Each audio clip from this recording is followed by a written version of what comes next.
Now that the trial is over, it's like the media is turning against each other. The people saying, oh, see, he was free. And then the Diddy supporters, people outside, I think there was one of the media people started saying, more oil, took off his shirts and put oil on my body. Diddy's verdict just came in, and oh man, do we have a lot to talk about. How is it that he had 5 counts? The government went after him, and the biggest charges he was acquitted of. We got the verdict, okay? 5 counts he had against him. What were the counts? He had 2 major accounts of the S trafficking. Those were the biggest ones against Cassie and Jane, who was known as Jane, and 1 of the Rico. The other 2 were kind of tagged along with the S trafficking, which was transportation for Prosta. They found him guilty on those 2, and the biggest counts he was acquitted of, S trafficking and Rico. So what happened with the jury, first of all? Because when the jury got together, like, the makeup of the jury was honestly questionable. And I remember asking this question and people, I'd be like, oh, you don't know how jury works? No, I get it how jury works. But 8 men and 4 women is my understanding. Now, whether you think that makes or doesn't make a difference, that's up to you.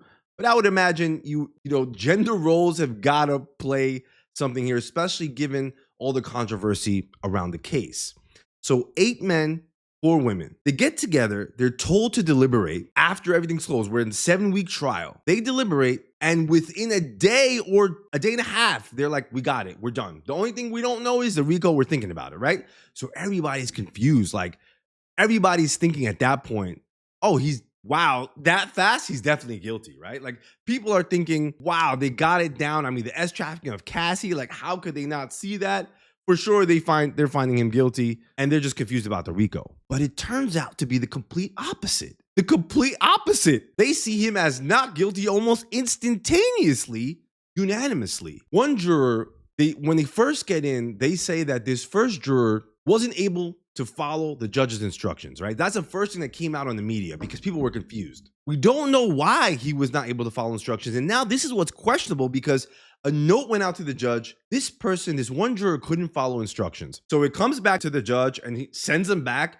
And people are like, well, who is this person? And the media is automatically painting the picture that it's because he probably sees Diddy as not guilty and they want him to follow the instructions. And they're thinking, is this man an idiot or something? It turns out that they're saying that this one juror, that he was a scientist and apparently a student getting his doctorate, some PhD, something crazy. Like, the guy is educated. And the media is reporting, like, what is the deal with him?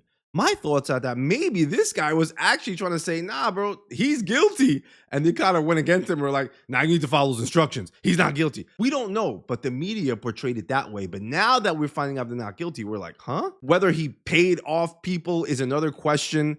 Obviously, it's a rumor. And I can't imagine how much faith do we have in our judicial system that we would think, or we could think it's even plausible that Diddy, no matter how much power or money, can buy off a juror and pay them off. Just the fact that we think that is insane. I mean, not that you're insane or I'm insane, but what does it say about how we see our system? Whether he did that, who knows? That would be a rumor. I can't imagine that could happen, but who knows? Now, when the jury says the verdict, what's being reported is that after the judge leaves and they find him not guilty of S trafficking of the Rico, he gets down to the floor. Not down to the floor, like goes down to on the chair, turns more towards the audience, the court, people attending, and nobody knows. It's silent. Nobody knows what he's doing. Obviously, man, better be praying. But down, all of a sudden, he starts with a slow clap.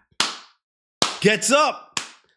And the whole court apparently is clapping off. Like they're at a concert, happy that this man is cheering him on. Now, that's what's being reported. Technically, people are questioning because that is not something that is okay in court of law. Like, you got to be quiet. Can't do all that, right? Like, my understanding is the judge left. But the fact that, again, what my understanding is that he started to clap, right? Okay, so he gets that verdict. Now, whether he's given bail or not, so far, he's denied bail. The defense gets on and they argue to the judge and the prosecution argues to the judge. All right, what now? Can he go home? The defense wants him to go straight home, obviously, right? I mean, they did a hell of a job defending their client. But the judge says, they're like, go home. The judge is like, go home, huh?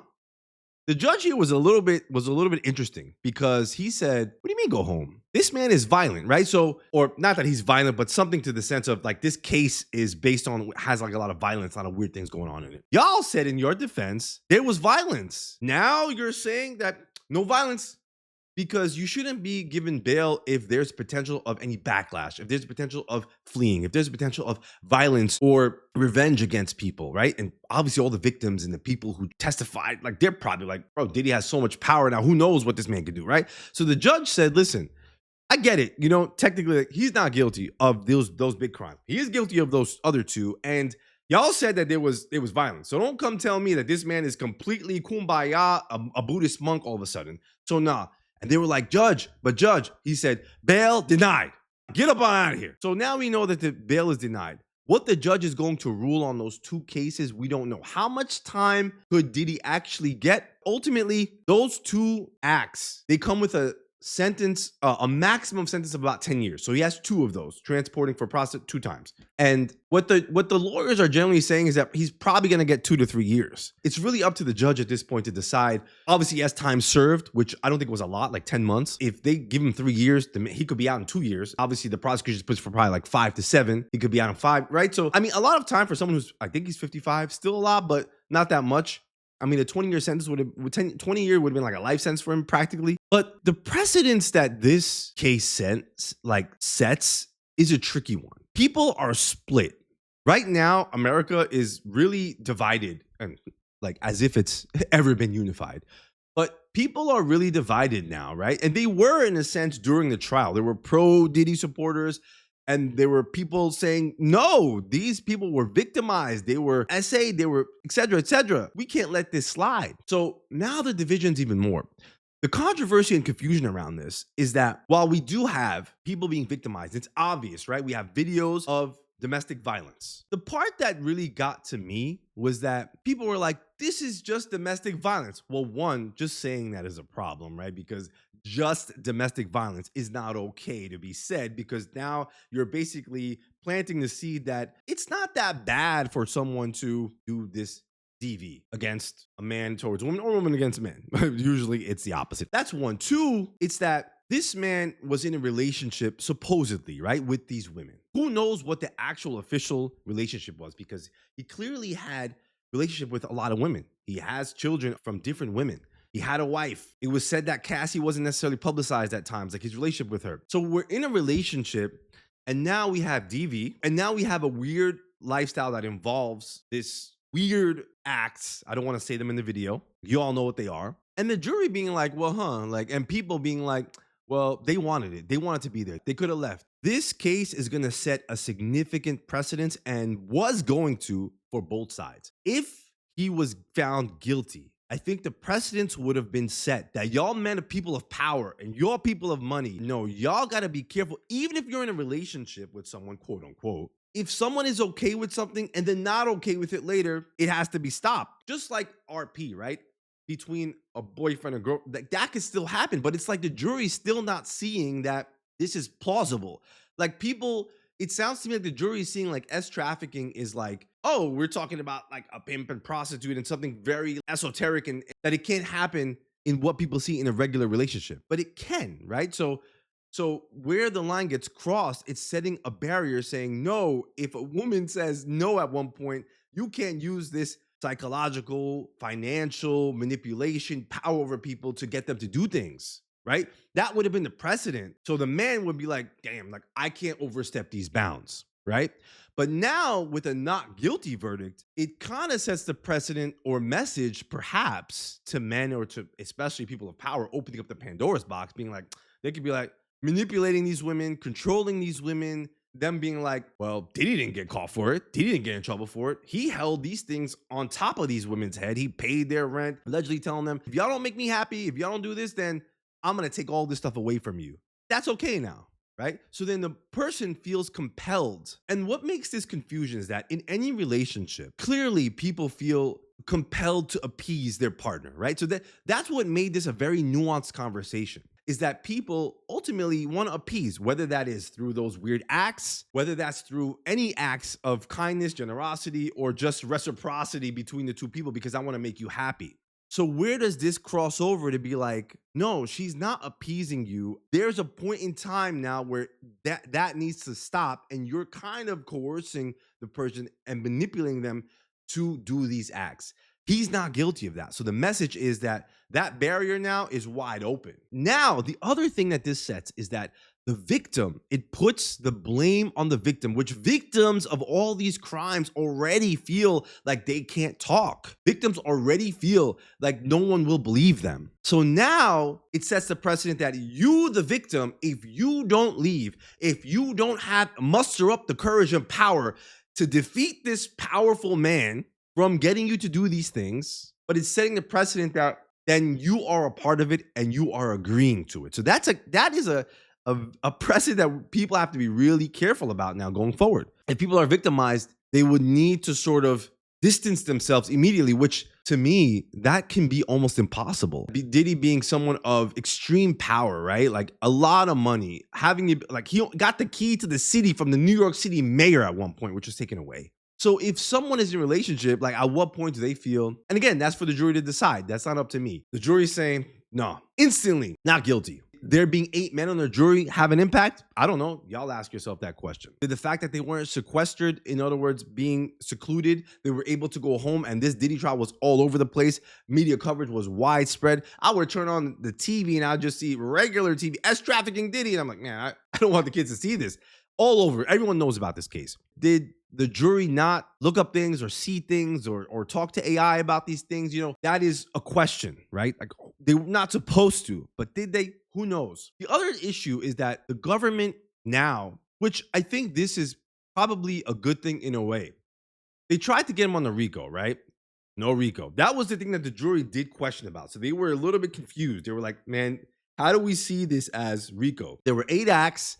And I think the instruction was that they needed to see that Diddy did 2 of those acts within that period of time. And they couldn't see that Diddy did 2 of those acts, which to be honest with you, I mean, listen, but man, very confusing to me. There was bribery of the tape. There was the Kid Cudi situation with the car. They couldn't see it. The precedent that this could set against the government, which is probably in one way a good thing, like going after anyone and everyone for Rico, because they were going after a lot of rappers for Rico. We saw like Lil Durk now is on trial for the Rico. Young Thug. Putting any group of people together, and if one person commits a crime or 2 people saying that that's a Rico, like again, now the government got to rethink a little bit like how they handle, like you can't just go after anyone for Rico, right? Just because it's a group. It sets that precedent, which I think that could be fair. The media coverage was wild about this Diddy trial. There were a lot of YouTubers who went really viral about this trial. And they did really good coverage, similar to the rap battle between Kendrick and Drake, covering it in an entertaining fashion, which I think is okay. But now that the trial is over,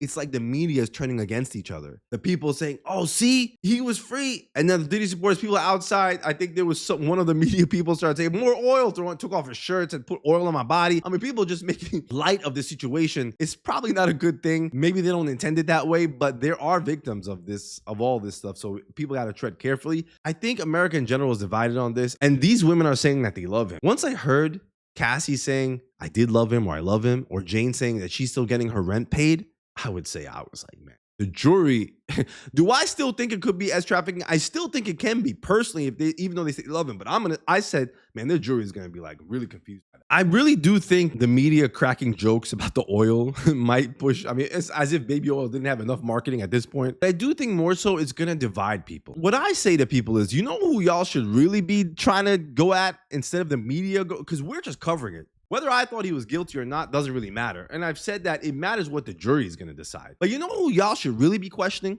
Are those celebrities.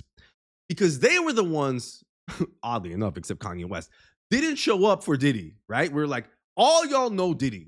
Diddy was one of the most powerful people in media. So all y'all celebrities know Diddy. Once he was charged with this, man, you didn't see nobody. You didn't see Fresh Montana. You didn't see DJ Khaled. All of them were in videos with them. You didn't see none of them show up because they were probably scared to death. Rightfully so. Because it's like, are we going to drag you into this? So they stayed far away. Now that the man was found not guilty, don't come after the media. We're covering this. Go after those celebrities now that stayed for, who were actually your quote unquote friends, who distanced themselves from you. And now who knows what they're going to come back and say. I'm never someone who likes to see people go to jail, obviously, right? But ultimately, this case, the verdict is going to divide a lot of people and be really hard on survivors of a lot of these traumatic events. And I believe it's going to enable people who are crossing those lines against others, they might feel a little more safe. Even though if the jury found him not guilty, that's fine, right? Like that is what it is. But the verdict on this really sets a new precedent.